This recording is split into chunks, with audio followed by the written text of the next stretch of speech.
Tomi Lahren does not seem to be that big of a fan of Maxine Waters.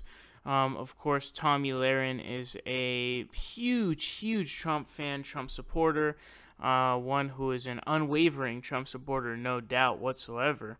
Now, Maxine Waters is vehemently opposed to Donald Trump, and of course she is very outspoken about that, insanely outspoken about that, by the way.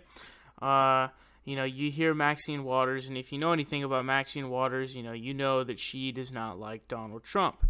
Now, Tomi Lahren, for some odd reason, which she gets invited on Fox and Friends all the time as a contributor, she went on Fox and Friends to talk about a comment made by Maxine Waters in which she stated that for her birthday she would like a leader who, respected the Constitution and a plethora of different things. And she is going to give her response. Check it out. Today, Congresswoman Maxine Waters turns 80 years young. The California liberal revealing what she wants for her birthday more than anything else. I'll stop now. My biggest birthday wish would be that we're able to get a leader of this country who represents us, who has the respect of all of our allies all over the world, someone who has an appreciation for the Constitution, someone that does not lie. Well, Fox News contributor Tomi Lahren joins us right now from out in the West Coast. Tomi, I think she's talking about Donald Trump, and as we have heard in the last year, she doesn't like him. Well, I was hoping she was talking about herself because all the things she described really do apply to crazy Maxine Waters, especially a lack of appreciation for the Constitution. But listen, if and when Trump derangement syndrome is put in the dictionary, there will be a photo of Maxine Waters next to that definition. She is Trump derangement syndrome. She is walking, talking Trump derangement syndrome. But the reason she has to continue to talk about the removal of President Trump is because she has actually no ideas, agenda items, or plans for the country, for her constituents, for California. She simply has to be anti-Trump because that is her shtick, and she has nothing else to say. Yeah, but somebody in her constituency must think it's working because she keeps it up. Well, welcome to California. I mean, there's a lot of things we need to fix in the state, and I'm hoping that when we have elections roll around, we can start to fix those things little by little. It's going to be an uphill battle, as I know from living in California, but I think that the more that she and others talk about impeaching Donald Trump, removing Donald Trump, just being overall anti-Trump, I think they're going to start to lose support, because even those who don't like President Trump still want to hear policy items and agenda items to better this country, better the district, and if she's just simply anti-Trump, I don't know if that's going to hold her for very much longer. Yeah, I was going to ask you that. Do you think that's going to work? It's just resist, resist, resist. Don't people want to hear about policy? I believe that they do. I mean, of course, there are some areas in California where the resist message is very popular. I see it on a daily basis. But like I've told you guys so many times, just from living in California for about a year now, I can see things starting to change. I can see individuals tired of the homelessness, tired of the poverty, tired of illegal immigration. And I think that we're going to have to put more pressure on our elected officials to be more than just anti-Trump, starting with crazy Maxine Waters. Right. Number one, I think people are also tired of the high taxes, I imagine. Let's talk about women, millennial women. They have a definite feeling about who they are. And according to a recent poll, the most Democrat females of the next generation, 63%, say they are feminists, a total of 46% overall when you factor in independents and Republicans.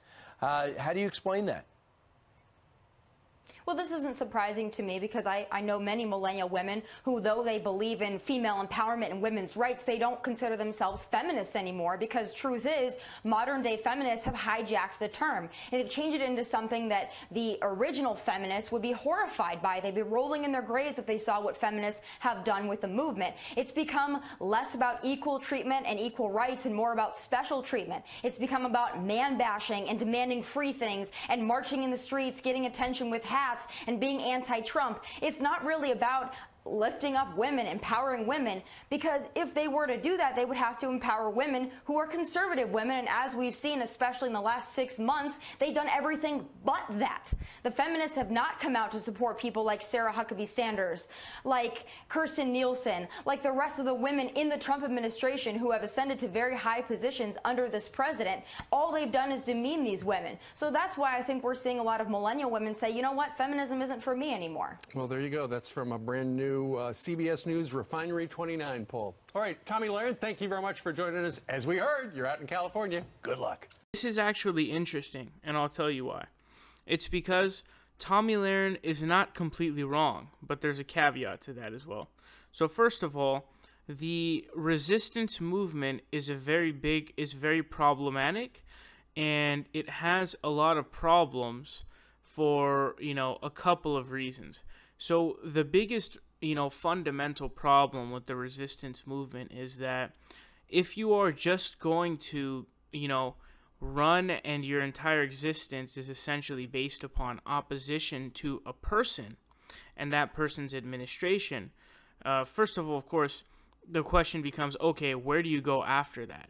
But the problem is you cannot actually lure people and get votes and get people support just by saying, fuck Donald Trump.